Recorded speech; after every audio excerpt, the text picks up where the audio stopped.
Okay, I'll just show you how to pair a mobile to the Bluetooth audio system in this 2017 MINI Clubman. So first of all, oops, no, we don't go there. We go to Bluetooth. So I've got Bluetooth ready. I'm watching out at the bottom here. We go to the system. You've got telephone there. Click on telephone, and now you've got Bluetooth menu. Connect further devices in Bluetooth menu.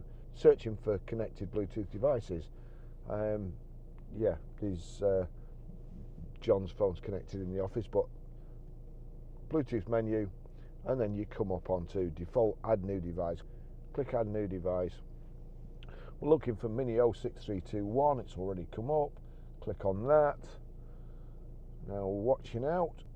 Bluetooth pairing request 205729. Pair 205729. OK.